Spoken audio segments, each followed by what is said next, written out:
Hello there and welcome back. This is a continuation of part one abstract painting that I posted on the last video post here on YouTube. And so this is part two, and I am going to finish up this painting, and you can watch along and hopefully you'll get something out of it. I don't know.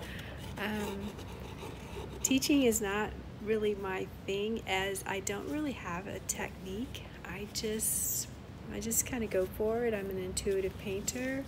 I just pick up the next color, whatever idea comes to my head next. And I think this one is a really good example of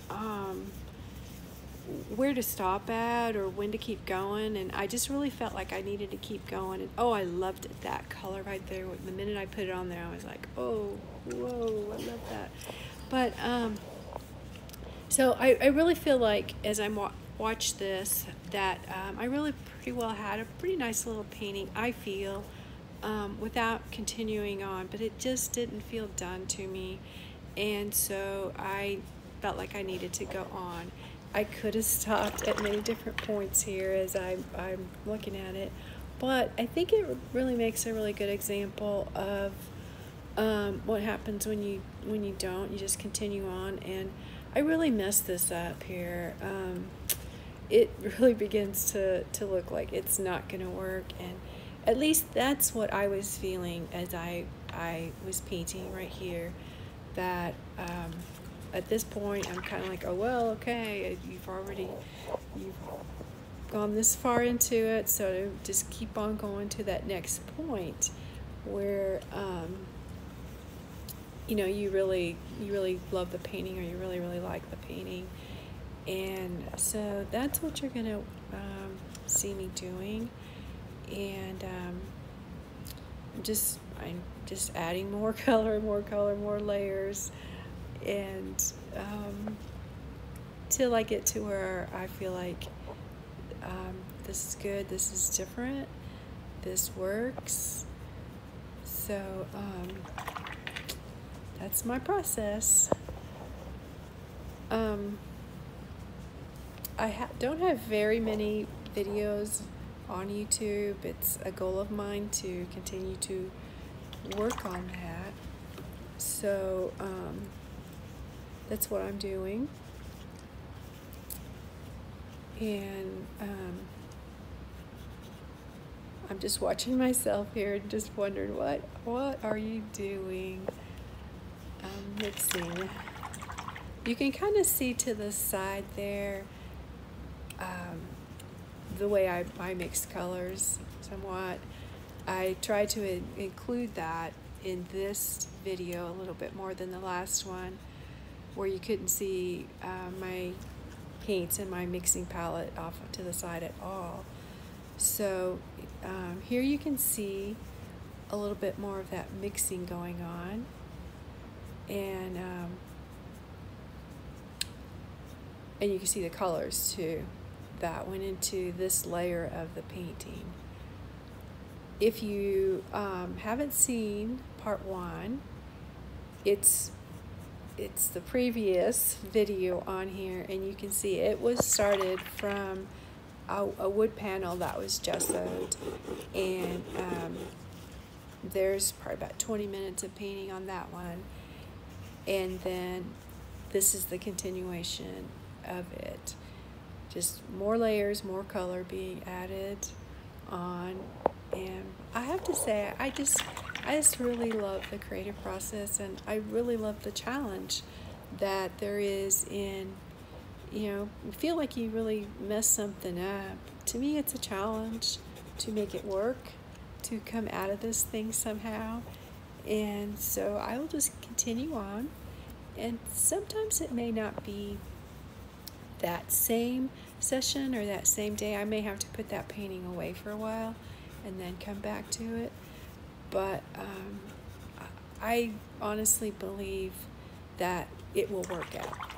So I don't stress out too much, let's say, when things aren't working, I would absolutely love for a painting to come together in one session, but that's not the reality of it, at least for me anyway. So I am working on painting my sides. I'm trying to think about that more, and I would like to be able to do that with my large paintings. I'm going to start doing that as well. For me, it's a matter of really forming that habit. I can get focused on the painting itself so much so that I totally forget to work on those sides as well. And so you'll see me from time to time catching the sides here. So I loved that lime green that went on. That really popped. Oh, okay. Here I've decided, you know what the heck? This isn't working. I might as well just, cut loose on it. So that's what this is about. And from that, it's kind of like mark making with paint, though. At this point, I'm kind of like, as I said, it's not going anywhere for me. I've probably ruined a painting I had, so I might as well just go with this. And so I did that, and that just kind of helps me go on to the next possibility. So I did that, and in the end, I like it. I like that kind of looseness in there, contrasted with the rest of the painting. It's a different type of a shape. It's a different direction. So, and then I did like it. And here we are going to put some drips. I can tell I'm building some paint up, so I'll have a good amount too. And it's another thing that I like. It creates some lines, usually some vertical lines. And I may keep them in, I may not, but it does add another element to the painting. I like to create a lot of interest, a lot of things to look at. Sometimes it's too much, and I have to make myself think about creating places to rest your eye. So places where there's not so much going on, contrasted against a lot going on, which for me typically is color. It's a lot going on, but I can get a lot going on with other elements as well too. So I'm sorry, I apologize about the table is moving a little bit. I have a new stand. You can see it off to the left. This is the Olivia, it's called, and my camera is mounted there, and this is standing on my table. It's got a light on it. But if I move my table, if I move around a little bit, if I stand up, then it moves my table and causes some problems for the video. So I turned it upside down because I will often do that, and when I'm painting with my large paintings, I will do that a lot too. It gives me a different perspective. It's kind of like walking away from a painting after you've been working on it for quite a while, and then you come back and then you're like, wow, it's almost like a different painting. You see it differently. Well, when I turn my painting around like this upside down, it helps me to be able to see it differently, and then it gives me another idea, another place to work, another pathway. And so that's what I did here. So at some point here, I'll turn it back around again, start working on it. I've been painting on these little boards here recently, and I mostly do large abstract paintings, and you can see those on my website, and I will try and remember to link that on the bottom here, but it's Elizabeth Chapman artwork.com, and you will see a portfolio of my large abstract paintings that are available, and there's some that are sold there as well. I don't keep everything on there. I keep the sold paintings on there for a time, and then I just take them off of there. It gets to where there's just too many paintings in one category. So, yep, I got my skinny brush out, and I'm starting to work on some details. So I'm approaching the end of this painting, and you can see I'm feeling good now about it. I like it. It's different.